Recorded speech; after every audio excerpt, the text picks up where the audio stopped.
Good afternoon, everyone. Here we'll start on time. I want to thank everyone for coming. First, I want to thank the Watervliet Fire Department for the display of the colors today. And I'm going to ask Fiona Chang, a senior at Watervliet High School, who's also on the Board of Education, Student Board of Education, right? All right, to lead us in the Pledge of Allegiance. Fiona?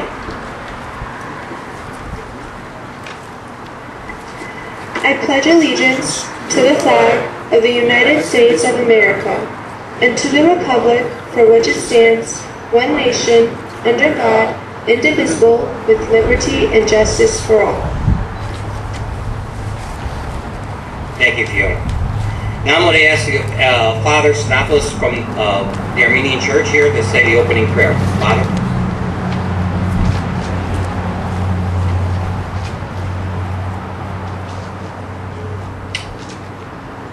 Let us bow our heads in prayer. Lord our God, 24 years ago in a dark hour for our beloved country of America, at a time of fear and turmoil, we turn to you for strength, understanding, and guidance. And today, this day, we ask you to hear our fervent prayers once again. Have mercy on the souls of all the men and women who perished in the terrible calamities on September 11, 2001 in New York, Washington, and Pennsylvania. Take them into the peace of your heavenly kingdom and never cease to console their loved ones who will always grieve for their losses. Lord, bless too those who lost their lives or their loved one in the years since that dreadful day in the ongoing defense of our country. Lord, bring peace and stability to our country that is in desperate need of your peace, and to our world, and restore justice among your creatures, true justice that comes only from you. By the mystery of your all-powerful and miraculous Holy Cross, transform the world's pain and devastation into new life and new hope. Let us not lose faith, but bring us closer to you and give us the assurance of your loving care and mercy. For you are our God, the creator of heaven and earth, our hope and our refuge. And we give glory and worship to you, now and always, and unto the ages of ages. Amen.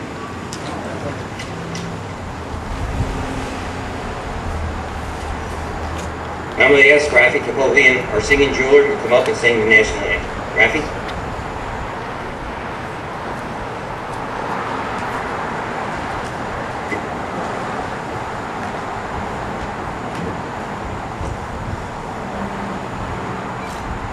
Oh, say, can you see by the dawn's early light what so proudly we hailed at the twilight's last gleaming, whose bold stripes and bright stars through the perilous fight o'er the ramparts we watched were so gallantly streaming, and the rockets' red glare, the bombs bursting in air, gave proof through the night that our flag was still there. Oh, say does that star-spangled banner yet wave o'er the land of the free and the home of the brave.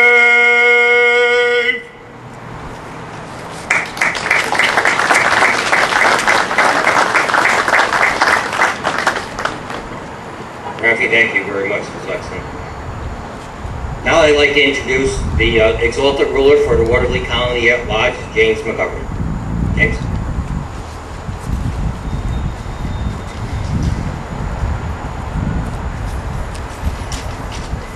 Good evening, everyone. As exalted ruler of the Watervliet Colony Elks, I'd like to welcome you to our lodge for tonight's ceremony. I would like to thank Mayor Charles Patricelli and the City of Watervliet for holding this event and having the Elks be a part of it. The Benevolent Protective Order of Elks is dedicated to service, to country, and community. We are honored to host this ceremony. Thank you to all our local officials and dignitaries for attending tonight. And thank you to all of you for taking the time to be here. It is important that we take time out of our busy lives to remember that dark day and to honor those that we lost.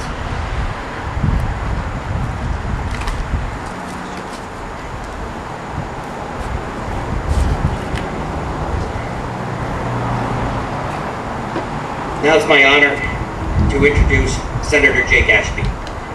Jake was elected to New York State Senate in 2022. The 43rd District includes all of Rensselaer County, parts of Washington, and Albany counties. Senator Ashby has also served in the State Assembly. A former Army Reserve captain, Senator Ashby completed combat tours in Afghanistan and Iraq and deployed in support of a humanitarian mission in Africa. Jake has worked as an occupational therapist and rehabilitation director for the last 20 years. Jake previously served in Rensselaer County as a Rensselaer County legislator. He earned his MBA in healthcare management from Union Graduate College in Schenectady. Jake resides in Castleton with his wife Christy and their 2 children. It's my pleasure to introduce Senator Jake Ashby.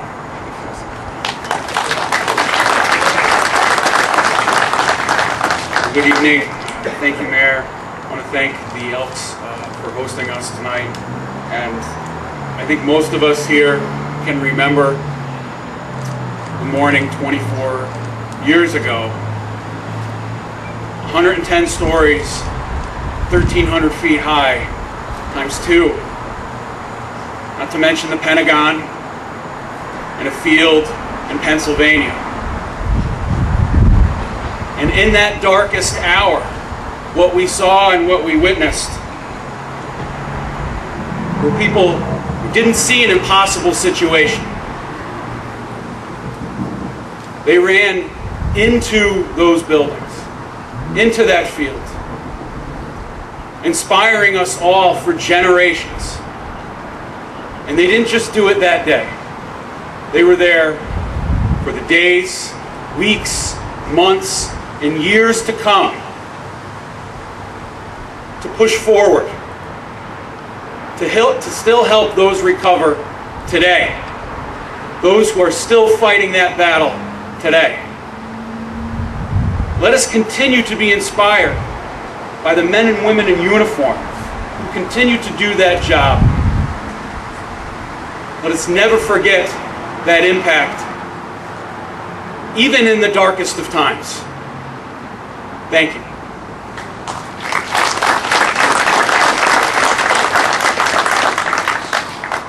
Thank you, Senator. I asked District Attorney Lee Kinlan to say a few words. District Attorney Lee Kinlan attended Williams College, where he played football and graduated in 1998 with a degree in history. After graduation, though, Lee attended the University of Connecticut School of Law and concentrated his studies in constitutional and criminal law. He received his law degree in 2002. Lee then joined the Marine Corps in 2000, received his commission in the Marine Corps during law school.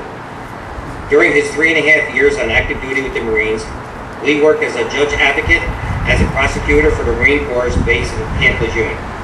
In September 2005, he deployed to Iraq as a battalion chief judge advocate and was stationed in Fallujah until April 2006. He is now a colonel in the Marine Corps Reserve. Lee was recently elected as Albany County District Attorney in November of 2024. So it's my pleasure now to ask Lee Kinlan to say a few words.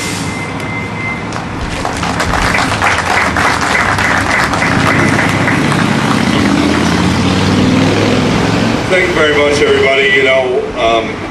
I was going to give a speech about patriotism and what this day means, but some about the events of the past 24 hours made me zag a little bit. There's something else I want to talk to you all about. And it's a story I really haven't told anyone until now. And my premise is simple. Let's take today to remind ourselves to be good to one another. And let's not let pass an opportunity to tell someone how you feel.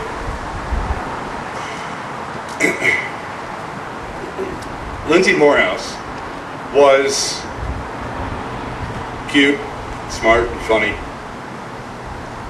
She was on the tennis team at Williams College, and for whatever reason, she dated me for a little while. I wasn't a very good boyfriend, and she rightly broke up with me. Life went on. I graduated. She was a year or two younger, and I always kind of thought I'd get an opportunity to see her again, to tell her that after I graduated, I finally grew up. I joined the Marine Corps. I decided to go to law school. But I never got that chance. I never got the chance to apologize and say I was sorry, to tell her that I had become a better man. I don't really think that she was waiting on an apology on September 11th, 2001 from me. I doubt it crossed her mind at all. When the plane hit the tower, the South Tower, where she worked on the 89th floor, I'm pretty sure that she was thinking about her parents and her friends and her dog. But there isn't a September 11th that goes by that I don't think about her. And so I say a small prayer for her, for everybody else in the South Tower and the North Tower, for everybody at the Pentagon, for everybody on those planes that passed away. I say a prayer for the more than 3,000 souls lost. For the men and women who went to work that day and never came home, for the first responders,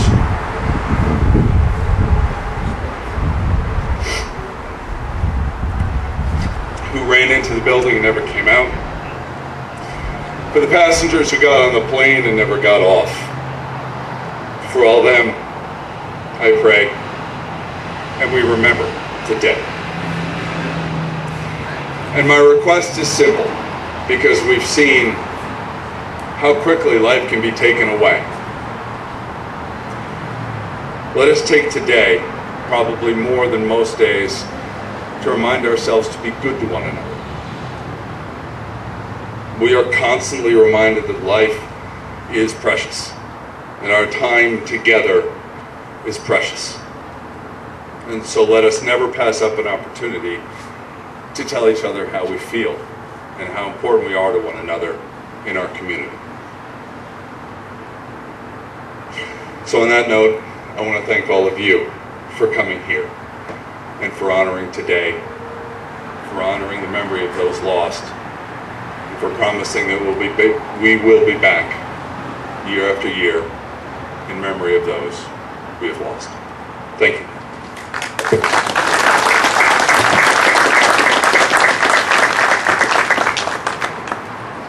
Thank you. Very nice. A little short. Now it's my pleasure to introduce our guest speaker, Colonel Jason Schultz.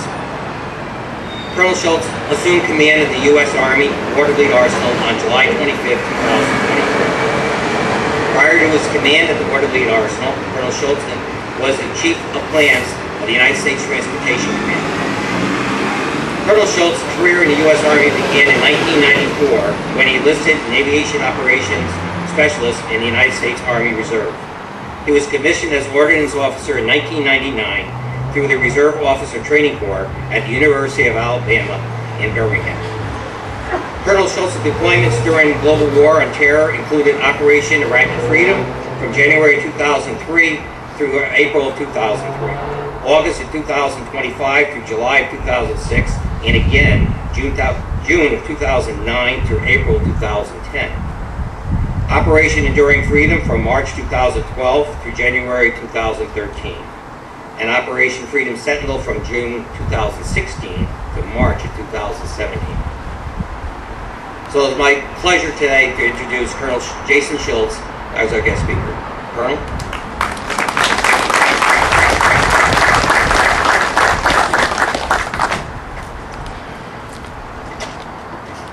Thank you, Mr. Mayor. Good afternoon, everyone, and thank you for being here. Senator Ashby, community leaders, fellow citizens, and friends, thank you for the opportunity to share a few thoughts with you today. I want to note that we're surrounded by first responders today. You take a look forward.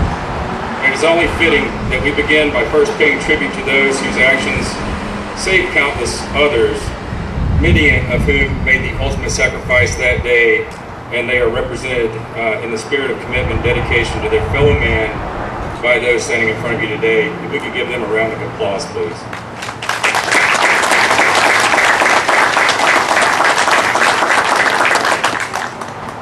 Our purpose here today is a simple one. We gather to remember the nearly 3,000 victims of terrorism that occurred on September 11th, 2001, to remember the lives lost, to make sure that we don't forget.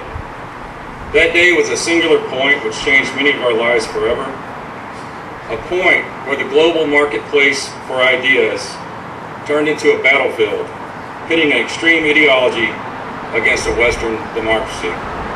The terrorists tried to destroy what Winthrop and many since have referred to as the shining city on a hill. Fortunately, they failed. In the immediate aftermath, the resilience of the American spirit was palpable.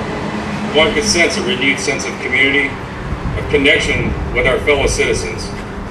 Moreover, they steeled America's resolve to bring the perpetrators of those acts to justice and set conditions for peace, both at home and abroad. As with much history, the long-term results are mixed. Thousands of terrorists around the globe, to include those associated with those attacks on our homeland, were indeed brought to justice by those who volunteered to serve both here in law enforcement capacities and in military uniform. It's worth noting that General Douglas MacArthur, in his farewell address to Congress in April of '51, boldly stated that, in war, there is no substitute for victory. Judging by that standard, some may argue that we fell short of that goal, and we still find ourselves engaged in places such as Iraq, and the shadow of our withdrawal from Afghanistan still looms large 4 years later. Academics and historians will undoubtedly continue to sort that out for years to come. The heavy cost in lives on September 11th was far exceeded in those 2 decades of war. In many ways, the shock wave of September 11th and its aftereffects can still be seen even here at home. And that's ranging from barricades around buildings to the way that we have to check in to fly on a commercial airplane today. It's also noted in the scars and burdens facing many of our first responders, ranging from the dust and debris from that day and the follow-on cleanup efforts, as well as the scars, both visible and hidden, carried by so many of our veterans. I gotta tell you, when I woke this morning, I still didn't know what I was gonna say today. I knew I didn't want to ramble, so I started thinking about it, and I couldn't help but let out a heavy sigh. What should have been a singular focus on remembering such a pivotal event was somehow overshadowed in this morning's news. Our connection to one another seems oftentimes to be frayed, reflected in those headlines which focused on the assassination of a political activist, media personality. Noteworthy, it comes just on the heels of the shooting of elected officials in Minnesota back in June, including killing Speaker of the House and her husband. Our domestic marketplace of ideas threatens becoming a battlefield of ideologies even here at home, as these voices were silenced forever. So I scrolled on down in the news, and next I found an article of another school shooting, where a student shot 2 of his classmates before killing himself, and that's coming right at 2 weeks on the heels of another incident, which also happened in Minnesota, where a shooter killed 2 children and wounded 17 other people, mostly children, while they were celebrating the first Mass of the school year at a Catholic school. young lives extinguished, and in most cases before they could even find their own voice or place in this world. So it actually took me a bit of scrolling to get down to the first article about remembering the victims of September 11th, about remembering the heroes that rose on that day and those that continue to serve us today, and the terrorist attack.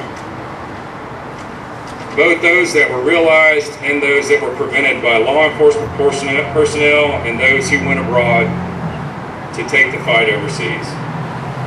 I gotta admit, it can all be a bit deflating, and it was a little bit that way this morning. But then I recalled something. There is no magical once upon a time in America where everything was great, and there will be no happily ever after where everything is perfect, for we don't live in a fairy tale. Looking up the news headlines for the week prior to 9/11/2001, those times were very similar to the times we see today. There were budget battles. There were a lot of discussions on reparations for slavery and so forth. But however, most of us were just going about our daily lives. And then that event happened, and it changed things seemingly forever. And the events and aftermath of September 11th, if it showed us anything, it's that democracy can be hard, messy work, but how we choose to go about that hard, messy work is a choice. And my hope today is that we can continue to focus on those things that unite us, to allow the spirit of unity to guide us. Reaching through history, hopefully we can be guided by the American giants who have come before us, if nothing else. I feel totally inadequate to do this, but I'm going to consolidate and paraphrase key points from President Lincoln, and maybe we can find the better angels of our nature, and that from these honored dead, we can take increased devotion to that cause for which they have the last full measure of devotion given, and so find common cause with one another. Last thing I'm going to do is ask that each of you, if you've not already done so, just take a moment to greet and shake hands with those around you, and enjoy this day. It is a beautiful day. And God bless America, and may He guide us towards the unity and civility we saw after 9/11. Thank you.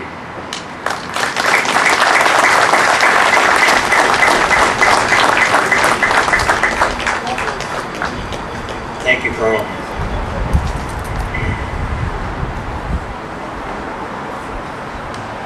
First, I want to thank the Watervliet Colony Elks for hosting this event with us today.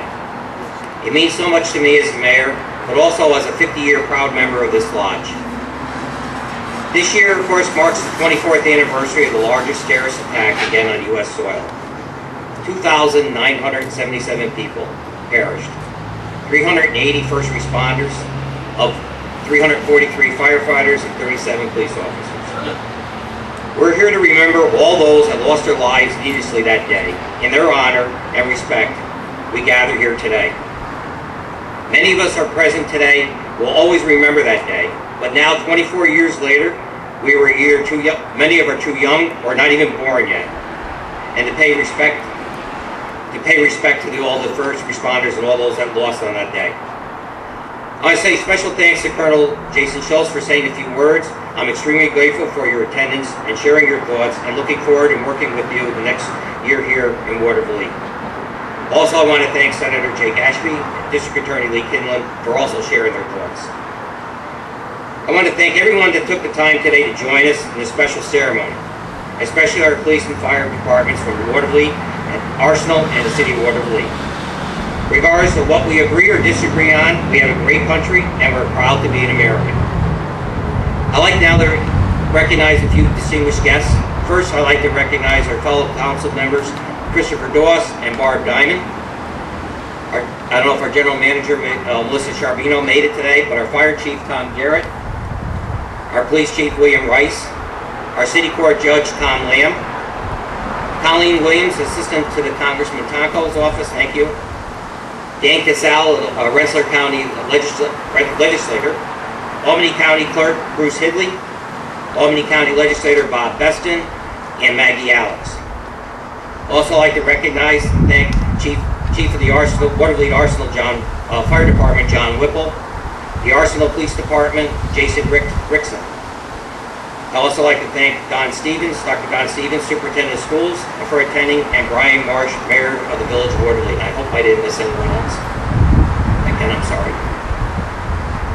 Again, as Mayor, I'm extremely proud, and even more so, that we are in the community, and that we'll never forget this day that changed our lives.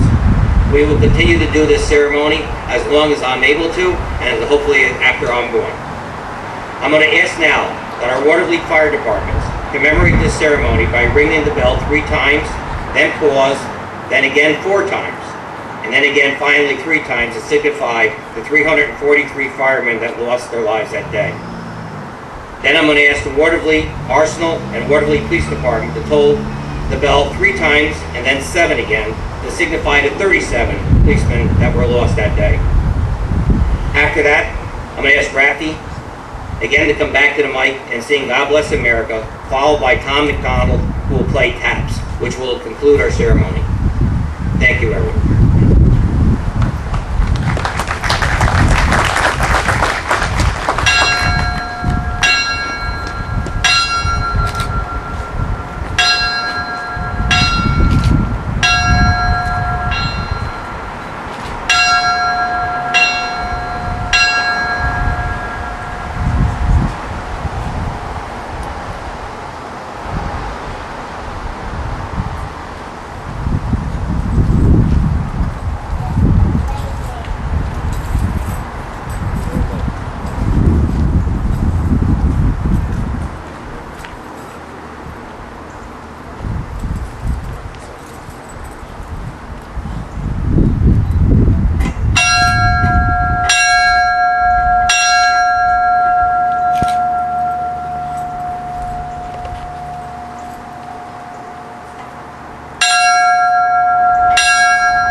My country is of thee, sweet land of liberty, of thee I sing.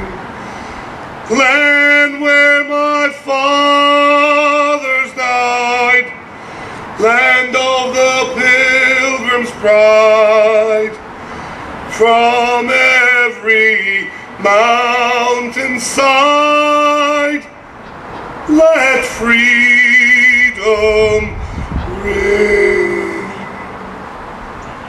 Oh, beautiful for spacious skies, for amber waves of grain, for purple mountain majesties, above the fruited plain. America, America, God shed his grace on thee and crown thy good with brotherhood, from sea to shining sea, and crown thy good with brotherhood, from sea to shining sea. While the storm clouds gather far across the sea, let us swear allegiance to a land that's free. Let us all be grateful for a land so fair, as we raise our voices in a solemn prayer. God bless America, land that I love. Stand beside her and guide her through the night with the light from above, from the mountains to the prairies, to the oceans, white with foam. God bless America, my home, sweet home. God bless America, my home, sweet home.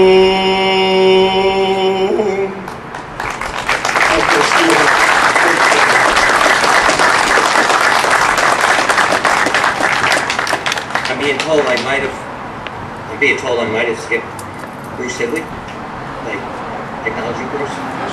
I did, okay. All right. I'll have to also acknowledge my wife, Lynn, who basically coordinates everything that I say. I also, I didn't forget Brian Marsh. I did, Brian Marsh. Oh, all right. Now I'll ask Tom McDonald to finish the ceremony with taps.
Thank you, everyone,